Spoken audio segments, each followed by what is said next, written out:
the Israeli Defense Forces released video that they have obtained of the event, and we can take a look at it here now.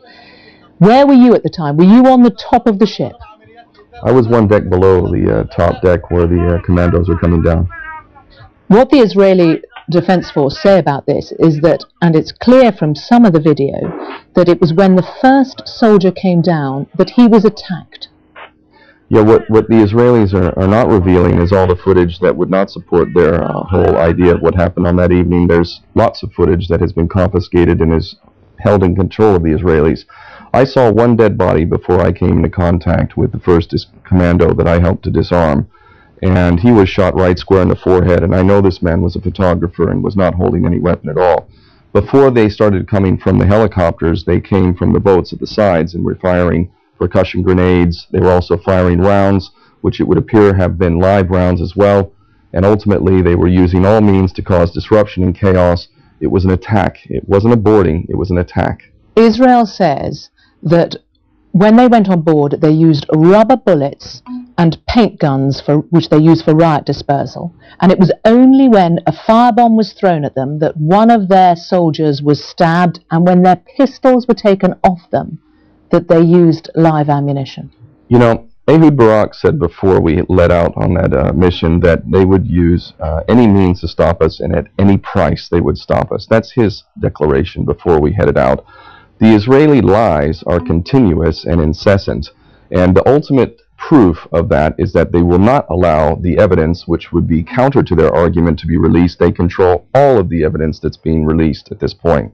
They're saying certain things about those people on the ship. What was the intention? What did you plan before they boarded the ship?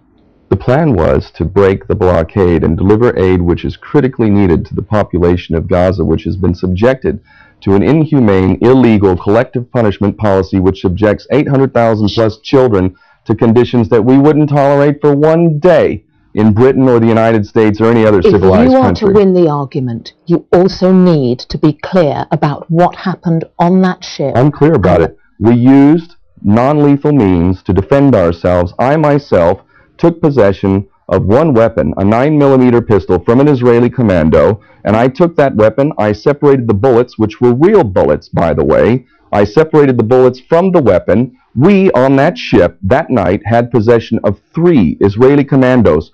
3 Israeli commandos, completely disarmed, completely at our mercy. Do you know what we did with those commandos? Do you know what we did with them? Well, I know you eventually released them. We released them.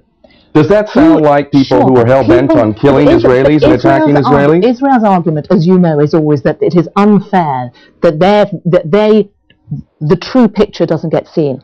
Who fired first? The Israelis made it clear that they would stop us at, quote, any price. That's Ehud Barak, who needs to face war crimes charges for attacking a civilian passenger ship on a humanitarian aid mission in international waters, no less. We've heard so much about Somali pirates. What about the Israeli pirates? Interviews with those on board in advance of it, there are those who said, and the organizer of the ship said the intention was to reach Gaza or die. Others said, either we will die as martyrs or we'll reach Gaza.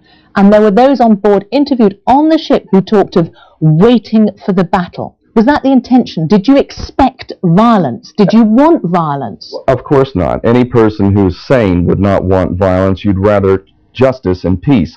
Ultimately, the atmosphere on that ship, from all the way up until that attack, was very positive, very uplifted, a feeling of exercising one's consciousness and humanity.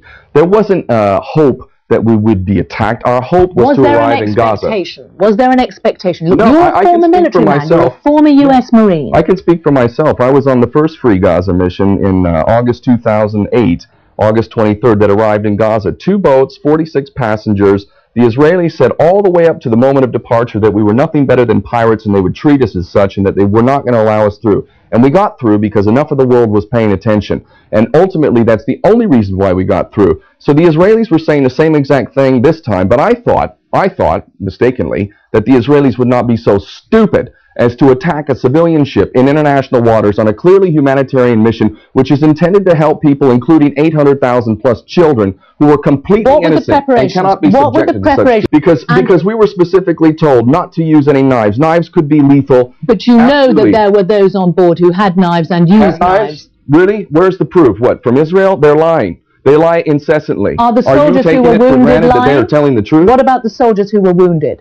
Those soldiers should be dead if we were terrorists. Why are they alive? Because we're not there to kill people. I had a 9mm pistol in my hand. I'm an ex-Marine. I've been in combat. I've served in a war situation. If I wanted to kill an Israeli soldier, I can guarantee you he would be dead right now. How did you feel? Tell us how you felt when you were involved. Because you were involved, as you say, you weren't on the... I felt like I was involved in protecting innocent people from dying. I'd already seen one dead body, and soon I saw several more. And this Israeli commando, for all I know, was the murderer of one of my brothers over there. You're holding so three disarming him was saving life. What did you do with those three? You make the point that you eventually released them. What did you do with the three that you were holding? They were given medical attention by a doctor, and that's fairly well established at this point. Are you angry with them? Yes, I was. Yes, absolutely. They just killed people who were on a humanitarian mission. Of course I was angry. There were a lot of angry people. Did you beat them up?